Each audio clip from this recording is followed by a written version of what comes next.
देखिए, हम लोग तो आरबीआई के बारे में थोड़ा बहुत तो जानते होंगे। जैसे कि आरबीआई का फुल फॉर्म की बात करें तो आरबीआई का फुल फॉर्म जो होता है वो होता है रिज़र्व बैंक ऑफ इंडिया। ठीक है। हमारे देश की जो वित्तीय संस्था है, हमारे देश की अर्थव्यवस्था को संभालने वाली एक बहुत बड़ी संस्था है जिसको हम बोलते हैं आरबीआई। आरबीआई मतलब देखिए क्या करता है कि हमारे मतलब जो देश के अर्थव्यवस्था के लिए काम में आती है। अर्थव्यवस्था के काम में आने का मतलब ये है कि मतलब जो है कि हमारे देश में कि मतलब जो अर्थव्यवस्था के अनुसार कैसे चलेगी, इसको ध्यान से समझिए। मतलब हम आए दिन जो है पेपर सब में पढ़ते होंगे कि जो है बैंक रेट क्या होता है, रेपो रेट क्या होता है, रिवर्स रेपो रेट क्या होता है, सीआरआर क्या होता है, एमएसएफ क्या होता है, एसएलआर क्या होता है। ठीक है। इसको ध्यान से समझने की हम कोशिश करेंगे कि ये सब होता क्या है और ये क्यों किया जाता है। देखिए, और एक सवाल हम लोग के मन में ये पैदा होता है कि मतलब जो है कि क्या हम नोट छापकर गरीबी दूर कर सकते हैं क्या? नहीं, ऐसा नहीं है। देखिए, अगर यदि हम बैंक ना मतलब बहुत सारे छाप देंगे तो मतलब हमारी इतनी अर्थव्यवस्था गिर जाएगी। मतलब अगर यदि हम कहें इतनी महंगाई बढ़ जाएगी कि हम उसको संभालना ही हमारे मुश्किल है। कुछ ऐसे देश हैं जो कि हम दो देश का नाम हम आपको बता रहे हैं। साउथ अफ्रीका के एक जिम्बाब्वे देश हैं जो कि वहाँ जो है बैंक मतलब जो है बैंक ने क्या किया था, बहुत सारे नोट छापकर गरीबी दूर करने की कोशिश की थी। और एक वेनेजुएला जो है, पता नहीं ये कौन से नशा में काम करते हैं ये नहीं पता, लेकिन जो है कि हाँ देखिए ये सब जो देश हैं, लेकिन जो है कि ये सब मतलब जो नोट छापकर, आप ही बताइए नोट अगर यदि हो जाएगा तो हम थोड़ा सा कोई भी छोटा सामान लेने के जाएंगे बाजार तो हमको लाखों मतलब भर भर झोला हमको ले जाना होगा नोट, तभी हम कोई सामान ले सकेंगे। और ये मतलब जो है कि भर भर झोला तो अलग बात है, लेकिन इतना महंगाई बढ़ जाएगा और हमारी अर्थव्यवस्था इतनी चौपट हो जाएगी कि संभालना मुश्किल हो जाएगा। ठीक है। अगर यदि हम कहें सर्कुलेशन ऑफ द नोट, अगर यदि हमारे भारत में जो है 2020 या 21 के अनुसार जो हम कहें तो 29 लाख करोड़ रुपए हमारा जो मतलब जो देश में जो है क्या हो रहा है, सर्कुलेट कर रहा है हमारे देश में जो मनी है। ठीक है। तो ध्यान से समझिएगा, यहाँ पर जो है हम अभी बात कर रहे थे bank rate, repo rate, reverse repo rate होता क्या है। देखिए मतलब हमको जो कोई भी पैसा ज़रूरत होता है, ठीक है, पैसा ज़रूरत क्या, अब हम लोग मतलब मान लिया जाए कि मीडियम फैमिली है कोई भी, तो ठीक है उसको तो पैसा तो ज़रूरत होता ही है। अब कोई मतलब हम लोग गांव में रहते हैं, शहर में रहते हैं, जहाँ भी रहते हैं, तो हमको ज़रूरत ये होता है कि हम पैसे को क्या कर सकें, मतलब जो है कि अपने काम में लगा सकें और अपनी मतलब जो है तैयार कर सकें। ठीक है। अब देखिए क्या होता है कि मतलब जो आरबीआई क्या करता है कि आरबीआई हमने बता दिया देश की सबसे बड़ी बैंक है जो हमारी अर्थव्यवस्था को संभालती है। तो अब बताइएगा सब मेरे ऊपर, जैसे कि हम लोग आम जनता हैं, आम जनता के ऊपर एक बैंक होता है जैसे कि एसबीआई हो गया, यूको हो गया, पीएनबी हो गया या बीओबी हो गया। अगर यदि हम कहें ये सब जो है क्या है, कॉमर्शियल बैंक है। अब कॉमर्शियल बैंक जब हमको ज़रूरत पड़ेगा पैसा को तो हम कहाँ जाएंगे, कॉमर्शियल बैंक के पास जाएंगे।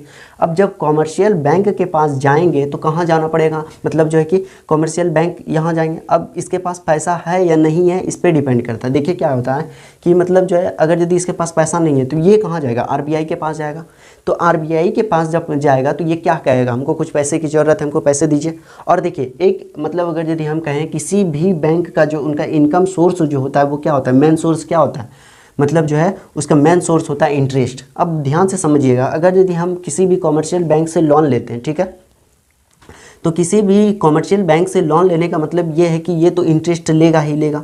और इंटरेस्ट लेने का मतलब ये है कि मतलब उसको इंटरेस्ट चाहिए और उसको मेन सोर्स तो वही है ना, तभी तो उसको फ़ायदा होगा। नहीं तो लोन दे देगा लेकिन कोई फ़ायदा ही नहीं होगा। मतलब लोन देने से क्या फ़ायदा जब बैंक को मतलब जो है कि मतलब जो इनकम होगा ही नहीं तो क्या फ़ायदा। अब देखिए जब ये यहाँ जाएगा तो हमको भी इंटरेस्ट पर देगा। लेकिन हाँ, कोई भी कॉमर्शियल बैंक या आरबीआई के पास जाती है तो ये कहेगी कि हमको पैसा दीजिए और वो कहेगी हमको इंटरेस्ट चाहिए, और इंटरेस्ट चाहिए, यही इंटरेस्ट को हम नाम जानते हैं रेपो रेट। यहाँ तक कोई दिक्कत समझने में। जब ये रेपो रेट हो गया, देखिए अब जो है कि मान लिया जाए कभी कभी क्या होता है कि बैंक के पास पैसा ज़्यादा हो गया। पैसा ज़्यादा होने का मतलब क्या, आप समझ, कभी कभी जो है संडे या मतलब जो है कि सैटरडे को जो है बैंक बंद रहती है, या जो है बैंक बंद रहती है, ज़्यादातर जो है बैंक बंद रहती है। और बैंक बंद रहती है लेकिन बैंक के पास तो पैसा रहता ही है ना, तो वो जो है आरबीआई को कहती है कि चलिए ठीक है मेरे पास जो पैसा है 2 दिन के लिए वो आप रख लीजिए और जो कि जो है हमको इंटरेस्ट पे दे दीजिए। लेकिन हाँ यहाँ देखिएगा, यहाँ बात समझिएगा कि यहाँ तो हमको ज़रूरत था, मतलब कॉमर्शियल बैंक को ज़रूरत था जो कि आरबीआई से पैसे ली थी। लेकिन अब आरबीआई को तो ज़रूरत है नहीं, क्योंकि जो है उसके पास खुद ब खुद पैसा पहले से मतलब जो रखा हुआ है और जो उसको ज़रूरत है नहीं। इसलिए आरबीआई कहती है कि चलो ठीक है हम तुमको जो रेपो रेट पे दिए थे लेकिन हम उस रेपो रेट पे फिर नहीं लेंगे क्योंकि हमको ज़रूरत नहीं है, नहीं देना है तो मत दो। लेकिन अब क्या कहता है कि उस बैंक को क्या, सबसे अभी हमने बताया कि उनका इनकम जो क्या है, मेन सोर्स क्या है, इंटरेस्ट। तो यही जो है लौटा के उसको पैसा दे देती है, बोलती है कि चलो ठीक है जो कि हम आपको पैसा दे देते हैं, जो कि हम मतलब कुछ इंटरेस्ट है, कुछ इंटरेस्ट, जो इंटरेस्ट मतलब जो वो देगी, मतलब इधर से अगर आरबीआई जो इंटरेस्ट देगी उस पर लगेगा हमारा क्या, रिवर्स रेपो रेट। क्या लगेगा, रिवर्स रेपो रेट। ठीक है, तो अब देखिए यहाँ तक समझ में आ गया रेपो रेट क्या होता है, रिवर्स रेपो रेट क्या होता है, ये बात समझने में कोई परेशानी नहीं हुई। अब आगे जब हम बढ़ते हैं तो बैंक रेट क्या होता है, ये सब ध्यान से समझिए। अब देखिए क्या होता है, जब इसके पास मतलब था, अब देखिए अब अगर यदि यहाँ से यहाँ देगा, ठीक है, मतलब जो है कोई भी कॉमर्शियल बैंक अगर यदि पब्लिक को देती है तो या तो वो पीएलआर पे देगी या तो बेस रेट पे देगी। पीएलआर का फुल फॉर्म कहें तो प्राइम लैंडिंग रेट होता है। ठीक है, प्राइम लैंडिंग रेट होने का मतलब ध्यान से समझिए। अब देखिए एक एग्जांपल से हम समझते हैं कि हम लोन लिए, ठीक है, हम कहाँ गए, दुकान गए, दुकान में हम मिठाई खरीदने गए, वहाँ जो है मान लिया जाए पहले से जो है 100 रुपया मतलब जो है किलो का दाम है। ठीक है, अब क्या कहता है कि 100 रुपया किलो जब दाम है, ठीक है, तो हम तो लोन लेके गए मार्केट से, मेरे पास तो पैसा, लेकिन हाँ ध्यान रखें पैसा जो है अगर यदि हाथ में कैश है उसको हम क्या बोलेंगे, लिक्विडिटी, जिसको हिंदी में हम तरलता के नाम से जानते हैं। ठीक है, याद रखिएगा, जिसको हम नाम से जानते हैं तरलता के नाम से। अब देखिए जब हम वो मतलब जो दुकान गए वहाँ जो है मतलब मेरे पास तो पैसा है, लेकिन हम क्या कहेंगे दुकानदार को, मिस्टर जी हमको मतलब जो है 1 किलो नाप दीजिए, जो कि जो पैसा वो ले ले। वो क्या करेगा कि मतलब पहले मतलब जो जानेगा कि थोड़ा मतलब जो कि पैसा उसा वाला है। अब देखिए वहाँ क्या करेगा, वो रेट को बढ़ा देगा। क्या करेगा, रेट को बढ़ा देगा। रेट को बढ़ाने का मतलब ध्यान से समझिएगा कि मतलब जो है अगर रहेगा 100 रुपया, बोलेगा 150 रुपया हम बेचते थे, लेकिन जो है चलिए हम आपको 20 लगा देंगे, 120 लगा देंगे। तो यहाँ तो उसको 20% का जो क्या हुआ, प्रॉफिट हुआ। अब यही अगर यदि हर व्यक्ति को लोन दे दिया जाए और वो जो है इस तरह मतलब जो है कोई भी काम में खर्च करे तो वो जो है ज़्यादा से ज़्यादा खर्च कर सकती है नहीं। अब किसी के पास पैसा होगा तो वो करेगा, ये बात तो ऑब्वियसली है, लेकिन हाँ ये बात है कि इस मतलब जो है लिक्विडिटी क्या हो जाएगी, हमारे बाज़ार में क्या होगी, बढ़ जाएगी। और जब लिक्विडिटी बढ़ जाएगी तो यहाँ जो है हमारी महंगाई को जो बढ़ जाएगी, मतलब पैसा बढ़ेगा तो क्या महंगाई तो खुद ब खुद बढ़ेगा। आप समझ गए होंगे, इतना हम समझाएं जो। अब देखिए क्या होता है कि मतलब जो है कि कोई भी बैंक अगर यदि किसी भी पब्लिक को पैसा देती है, मान लिया जाए हमारे मतलब जो बैंक ऑफ इंडिया में हमारा अकाउंट है। अब बैंक ऑफ इंडिया में अगर यदि हमारा अकाउंट है तो हम क्या कह सकते हैं कि मतलब जो है कि मतलब हम तो वहाँ के मतलब जो है कस्टमर डेली का कस्टमर हुआ। लेकिन वही अगर यदि हम एचडीएफसी या मतलब जो है कि एसबीआई या यूको सब में जाएं तो वहाँ का तो हम मतलब जो रेगुलर कस्टमर है नहीं। जब रेगुलर कस्टमर होगा, जब बैंक हमको पहचानती होगी, वो जो है उसको मतलब जो है बेस रेट पर देगी। ठीक है, किस रेट पे देगी, बेस रेट पर। और बेस रेट और पीएलआर जो है वो जो है बैंक के अनुसार निर्धारित करती है। कभी कभी मतलब कोई बैंक कितना % लगाती है, कोई बैंक कितना %। आप ही बताइए क्या कोई ऐसा बैंकर होगा या मैनेजर होगा जो कि रेपो रेट, देखिए रेपो रेट से मतलब जो ये कम बेस रेट पे देगा। मान लिया जाए रेपो रेट जो है 4% है, ठीक है, रेपो रेट अगर यदि 4% है तो आपको क्या लगता है ये मतलब जो है 3% पे देगा क्या?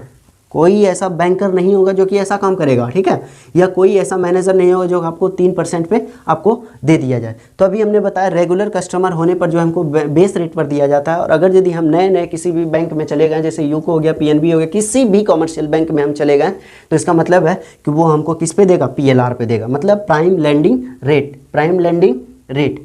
अब देखिए यहाँ पर समझिए, यहाँ तक तो समझने में आप लोग को कोई परेशानी नहीं हुई, ठीक है।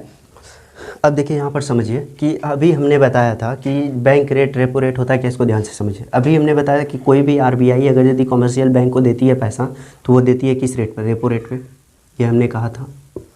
अब ये जो है रेपो रेट, अगर यदि रेपो रेट से अगर ये मतलब पलटा के इसको आरबीआई को दे देती है तो हम इसको क्या कहेंगे, रिवर्स रेपो रेट। क्या कहेंगे, रिवर्स रेपो रेट, ठीक है, रिवर्स रेपो रेट, ठीक है। अब यहाँ पर समझिएगा इन बातों को कि जो है कि ये वाला देखिए, हाँ अब यहाँ पर अगर यदि हम जाते हैं एमएसएफ के बारे में, एमएसएफ होता क्या है, मार्जिनल स्टैंडिंग फैसिलिटी।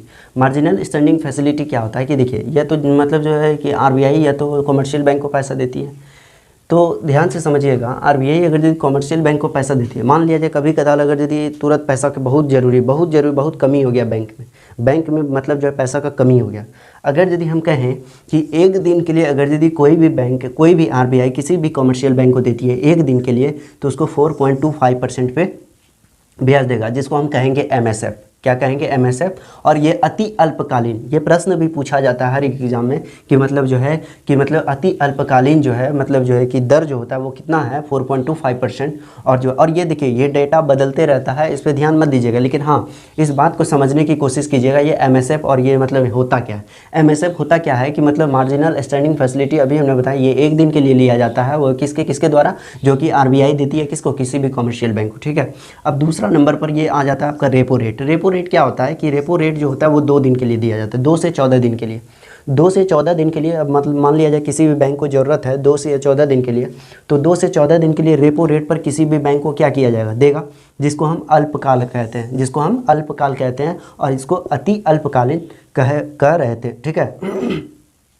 अगर यदि हम यहाँ पर बात करें कि रेपो रेट पे 2 से 14 दिन के लिए जो है कि 4%, ये डाटा हम बार बार ये बात बोल रहे हैं कि ये डाटा चेंज होती रहती है, इस पर ध्यान मत दीजिएगा और मतलब जो है इसको समझने की कोशिश कीजिएगा। तो रेपो रेट जो है वो 2 से 14 दिन के लिए दिया जाता है, जो कि अल्पकाल कहलाता है, ठीक है। अब तीसरा हो गया आपका बैंक रेट। बैंक रेट क्या होता है, एक लॉन्ग टर्म के लिए, मतलब 14 दिन से भी ज़्यादा दिन के लिए अगर यदि हमको मतलब जो है कि ब्याज दर पे लेना है, इंटरेस्ट पे पैसा लेना है, तो वो जो है लॉन्ग टर्म के लिए, ड्यूरेशन के लिए कहें तो वो 4.25% के आधार पर दिया जाता है, ठीक है। यहाँ तक समझने में कोई दिक्कत, एमएसएफ भी समझ गए, रेपो रेट भी समझ गए एंड बैंक रेट भी समझ गए, ठीक है, रेट समझ गए और जो है बैंक रेट समझ गए। अब ध्यान से समझिएगा यहाँ ये क्या होता है।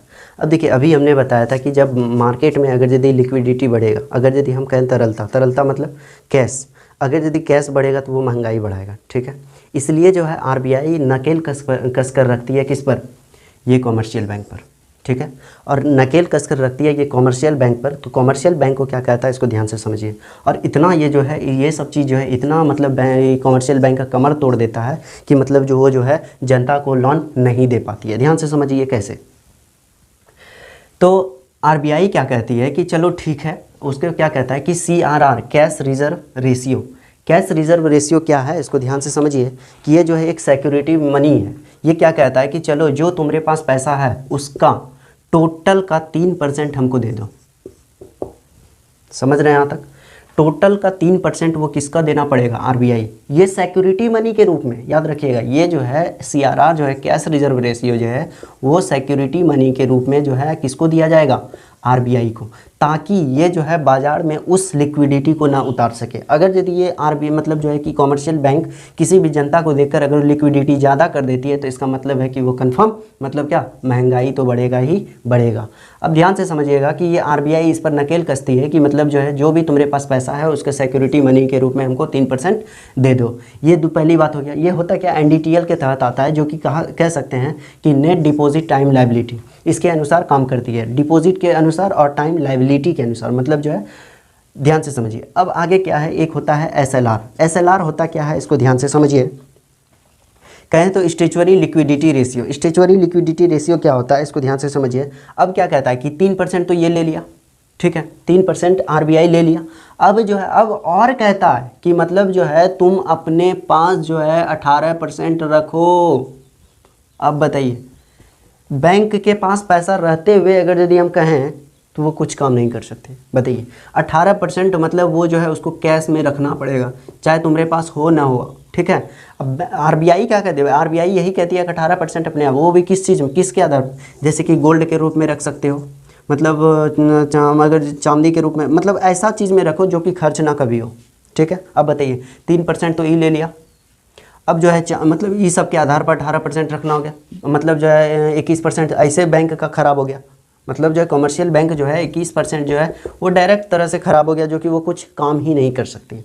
तो बताइए आरबीआई कितना नकेल कसकर रखती है हमारी महंगाई को, सबसे डिपेंड करता है आरबीआई पर। सरकार इसी पर बंदोबस्त करती है, लगाती है कि मतलब जो है आरबीआई पर ये अगर यदि थोड़ा सा इधर होती है तो सरकार बस इसको बोलती है, अरे ज़्यादा महंगाई बढ़ रहा है, थोड़ा सा रेपो रेट कम कर दो। रेपो रेट समझा दिए आप लोग को।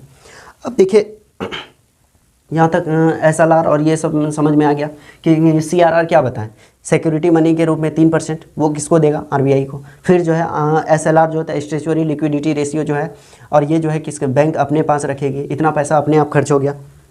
यहाँ तक तो हम लोग समझ गए कि मॉनिटरी और रेट क्या होता है, मतलब जो है MSF क्या होता है, रेपो रेट क्या होता है, बैंक रेट क्या होता है, CRR क्या होता है, SLR क्या होता है। यहाँ तक समझ गए कि अब देखिए बैंक से जो हमने क्या कहा कि अगर यदि तरलता बैंक से ले लिया जाए, मतलब अगर यदि किसी पब्लिक के पास से ले जाएगा तो क्या होगा, महंगाई बढ़ेगा। और जब मतलब मान लिया जाए कोई भी बैंक अगर यदि इंटरेस्ट पर पैसा देती है तो वो लोन देगी, और जब लोन देगी तो वो क्या पब्लिक के पास जो है कैश बढ़ेगा, और जब कैश बढ़ेगा तो ध्यान दीजिएगा कि कैश बढ़ेगा तो इसका क्या मतलब, मेरे पास ज़्यादा पैसा है तो ज़्यादातर हम डिमांड करेंगे ना कोई भी चीज़ का। आप देखिए हम घर में हैं, घर में बहुत सारे चीज़ों का सामान है, फर्नीचर है, ये है वो है, मेरे पास ज़्यादा पैसा रहेगा तो हम घर बनाने के लिए भी सोचेंगे, और घर बनाने के लिए भी सोच सकते हैं, उसके साथ साथ हमारा क्या होगा, डिमांड भी होगा, डिमांड बढ़ेगी है ना। डिमांड बढ़ने के साथ साथ जो है क्या होगा, प्राइस तो बढ़ेगा ही, और जब प्राइस बढ़ेगा तो इसमें जो है मतलब जो इन्फ्लेमेशन मतलब अगर यदि हम कहें महंगाई या मुद्रास्फीति दर जो है वो बढ़ेगा या घटेगा, कैसे ध्यान से समझिए। अगर यदि हम यहाँ बात करते हैं कि मॉनेटरी रेट जो है यही कहता है कि जब इंटरेस्ट अगर यदि बढ़ा दे या घटा दे, इंटरेस्ट अगर यदि घटा दे, ठीक है, इंटरेस्ट अगर रेपो रेट अगर यदि घटा दे तो क्या लगता है आपको, लोन का दर बढ़ जाएगा। तो क्या अगर यदि कोई भी कहता है कि हम आपको चलिए 8% पे लोन देते हैं, लेकिन ध्यान रखिएगा आरबीआई जो है वो जो है वार्षिक मतलब जो है कि जोड़ता है, वार्षिक मतलब जो है इंटरेस्ट जोड़ता है कहें तो, ठीक है। तो ध्यान से समझिएगा कि कोई भी अगर यदि इंटरेस्ट कम करता है, आरबीआई अगर यदि रेपो रेट कम करती है तो क्या लोन ज़्यादातर मात्रा में बढ़ेगा, ये बात तो कन्फर्म है। जब लोन बढ़ेगा तो इसका मतलब है कि कैश भी तो बढ़ेगा ना, बाजार में तो कैश बढ़ेगा, और जब कैश बढ़ेगा तो डिमांड बढ़ेगा, और जब डिमांड बढ़ेगा तो प्राइस भी बढ़ेगा, बढ़ेगा या नहीं, और जब प्राइस बढ़ेगा तो समझ लिए ये महंगाई तो बदलना निश्चित है, मतलब ये बढ़ेगा ही बढ़ेगा। अब अगर यदि हम इंटरेस्ट को बढ़ा देते हैं मतलब रेपो रेट को बढ़ा देते हैं, ठीक है, जब रेपो रेट को बढ़ा देंगे तो लोन क्या होगा, घट जाएगा। जब लोन घट जाएगा इसका मतलब है तरलता भी घट जाएगा हमारे बाज़ार में, और जब मतलब जो पब्लिक के पास तरलता घटेगा तो क्या होगा, डिमांड तो कम होगा ही होगा। अब जब डिमांड कम होगा तो उसका जो क्या प्राइस तो घटेगा ही घटेगा, और जब प्राइस घटेगा तो जो है हम कह सकते हैं कि मतलब जो मुद्रास्फीति या महंगाई जो है वो घट जाएगा। चलिए ये तक तो आरबीआई की बात को आप लोग समझ गए होंगे, आरबीआई कैसे कैसे क्या करती है, बैंक के साथ क्या करती है, क्या व्यवहार करती है जो कि पूरी तरह से उसको ध्वस्त करके रखती है, जो कि मतलब जो है लोगों में मतलब जो है लिक्विडिटी ना हो, तरलता ना हो, कैश ना हो, ठीक है। अब यहाँ पर कुछ और चीज़ें हैं जैसे कि आप सिक्योरिटी के रूप में देखते हैं, जैसे आप एलआईसी खुलवाते हैं, एलआईसी जब खुलवाते हैं तो उसमें क्या दिया जाता है, बोलता है कि पैसा दीजिए इतना मतलब जो है सालाना लगेगा आपको, मतलब जो है 10 साल में आपको 2 गुना कर दे, 1 लाख रुपए अगर यदि आप जमा करते हैं तो मतलब जो है 10 साल में आपका 5 गुना हो जाएगा, ऐसा बोला जाता है, ठीक है। लेकिन देखिए ऐसा बोला जाता है ठीक है, लेकिन 10 साल बाद ऐसा होगा तब तक वो तो खर्च मतलब जो है ज़रूरत पड़ेगा वो तुरंत खर्च हो जाएगा। लेकिन देखिए यहाँ सिक्योरिटी के मानी कि जब एलआईसी आप खुलवाते हैं तो उस समय पैसा तो आपसे ले लिया जाता है, लेकिन एगो जो है क्या वो मतलब जो कैसे कह सकते हैं कि रिसीविंग आपके हाथ में थमा जाता है। क्या आप जाइए लोगों को दिखाने के लिए रिसीविंग, क्या ये देखो मेरा रिसीविंग, हम इतना मतलब जो ऐसा किए हैं, तुरंत लेके फाड़िए देगा, होशियारे बन जाइएगा ज़्यादा। अब देखिए यहाँ अगर यदि वो बढ़ा है मतलब जो है कि वो अगर यदि एलआईसी आप खुलवाते हैं तो मतलब आपको क्या देगा, गारंटी पेपर देगा, या अगर कहें तो बॉन्ड पेपर देगा, ये तो ओपन मार्केट में ऐसा हुआ। अब जो है यहाँ प्रतिभूति अगर यदि हम कहें मुद्रास्फीति तो वो मतलब जो है इसका उल्टा होता है तरलता के। अगर यदि आपको सिक्योरिटी मतलब जो है मनी दे दिया है या बॉन्ड पेपर दे दिया है तो उससे तो आप ज़्यादा कुछ कर नहीं सकेंगे, लेकिन हाँ आपके पास से तो तरलता तो घट गया ना। जब तरलता घट गया तो वो मतलब जो है प्रतिभूति अगर यदि हम कहें कि इन्फ्लेशन का जो है मुद्रास्फीति का जो है वो तरलता क्या है, उल्टा विपरीत मतलब जो है इससे संबंधित रखता है, ठीक है। यहाँ तक तो समझने में कोई परेशानी नहीं होगी। और महंगाई क्यों बढ़ती है, कैसे बढ़ती है, यहाँ तक समझ में, बैंक मतलब जो है नोट छाप कर हम गरीबी को दूर नहीं कर सकते, ये समझ में आ गया। यहाँ तक तो समझने में कोई परेशानी नहीं होगी। Thank you.